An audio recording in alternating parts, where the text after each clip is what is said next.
आदरणीय शरद पवार जी, आदरणीय उद्धव ठाकरे जी, आदरणीय नाना पटोले जी, मंच पे बैठे हुए हमारे एमवीए के महाविकास आघाड़ी के सभी हमारे नेतागण, आज के इस प्रेस कॉन्फ्रेंस में आए हुए हमारे सब पत्रकार भाई बहनों, इलेक्ट्रॉनिक मीडिया, प्रिंट मीडिया के हमारे सभी साथी, कांग्रेस, राष्ट्रवादी कांग्रेस और शिवसेना के बैठे हुए हमारे सभी नेतागण और दोस्तों, जैसे कि आप जानते हैं कि सबसे पहले तो मैं आप सबको रक्षाबंधन की शुभकामनाएं देता हूं।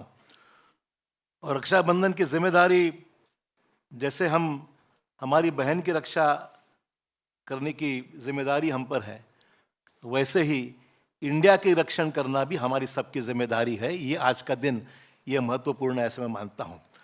इसलिए आगे बढ़ने से पहले आप तो जानते हैं कि ये इंडिया की इस मीटिंग की पूरी तैयारियां यहाँ पर बहुत ज़ोर शोर से हुई है।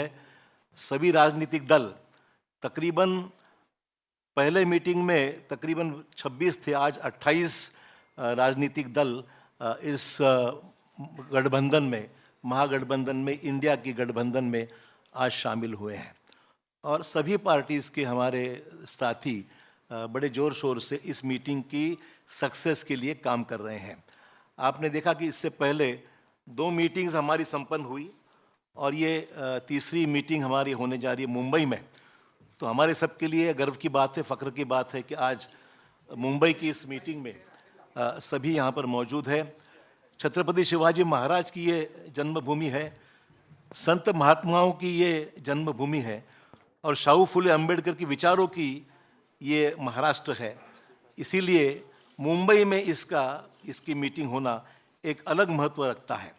छत्रपति शिवाजी महाराज ने धर्मनिरपेक्षता और कल्याणकारी राज्य के एक महान प्रतीक उनकी इमेज रही है। संत महात्माओं ने दिया हुआ मानवता और भाईचारे का संदेश हमेशा महाराष्ट्र हमने अपनाया है, उससे आगे हम बढ़े हैं। और इसीलिए शाहू फुले अम्बेडकर की विचारधारा को लेकर इंडिया आगे बढ़ने का हमारा सबका उद्दिष्ट है, प्रयास है। और मुंबई खास करके जब महाराष्ट्र की बात हम करते हैं तो हमारी एक हिस्टोरिकल बैकग्राउंड है। स्वतंत्रता आंदोलन हो, सामाजिक परिवर्तन के आंदोलन हो, औद्योगिक कृषि क्रांतियां हो, तो महाराष्ट्र हर रेवोल्यूशन में महाराष्ट्र हमेशा आगे रहा है और महाराष्ट्र ने देश को लीड किया है। और राजनीतिक क्रांतियां भी जितनी हुई है वो मुंबई और महाराष्ट्र उसका एक केंद्र रह चुका है। दोस्तों, आज सबसे अहम मसले हमारे सामने हैं जो हम देखते हैं कि महंगाई, बेरोजगारी जैसे मुद्दे पे हम लोग आवाज़ हमेशा उठाते आ रहे हैं। सभी राजनीतिक दल, आज आपने देखा कि अगर पिछला इतिहास हम देखेंगे तो 2019 की जो चुनाव हुए थे उसमें ये सभी महागठबंधन में जितनी हमारी साथी पार्टीज शामिल हुई है, सब ने मिलकर 23 करोड़ 40 लाख वोट्स लोगों ने उनको दिए थे 2019 के चुनाव में। और बीजेपी को उस चुनाव में 22 करोड़ 90 लाख वोट मिले थे। तो आप समझ सकते हैं कि इंडिया में शामिल हुए जितने पार्टी, सिर्फ एक ही बात थी कि अलग अलग होने से वोटों का बंटवारा हुआ और 23 करोड़ वोट मिलने के बावजूद भी भाजपा 22 करोड़ वोटों से वो देश में अपनी ताकत बना सके।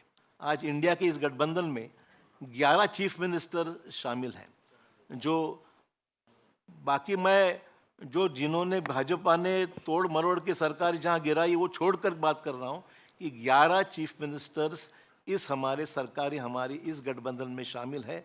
आपने देखा कि मध्य प्रदेश, गोवा, महाराष्ट्र जैसे राज्य को भी तोड़ने का काम भाजपा ने किया है। पर आपने देखा कि कर्नाटक में तोड़ने के बावजूद दोबारा वहाँ पर ज़्यादा अक्सरियत से हमारी सरकार वहाँ पर कर्नाटक में लोगों ने चुन के दी है। और मुझे पूरी उम्मीद है कि इंडिया के इस माहौल से आज जो भी हम कोशिश कर रहे हैं, महाराष्ट्र में हमारे सरकार तोड़ने के बावजूद भी महाराष्ट्र में दोबारा हमारी सरकार, हमारी एमवीए की और अन्य साथियों को मिलकर हम स्थापित करेंगे, ऐसे पूरी उम्मीद दोस्तों हमको है। मैं ज़्यादा वक्त नहीं लूँगा क्योंकि सभी पार्टीज इसमें शामिल है। आदरणीय पवार साहब और ठाकरे साहब को भी आपको संबोधित करना है। तो आज हमारे लिए महत्वपूर्ण है कि आज सभी राजनीतिक दल हमारे साथ में है और बड़े ताकत के साथ में आने वाले चुनाव एक पॉजिटिव हमारी सिर्फ किसी को विरोध करना ही इतना हमारा एजेंडा नहीं है।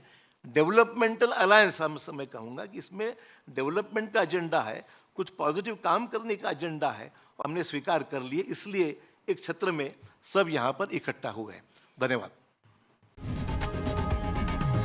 लोकशाही मराठी ऐका, पहा, जागरूक रहा।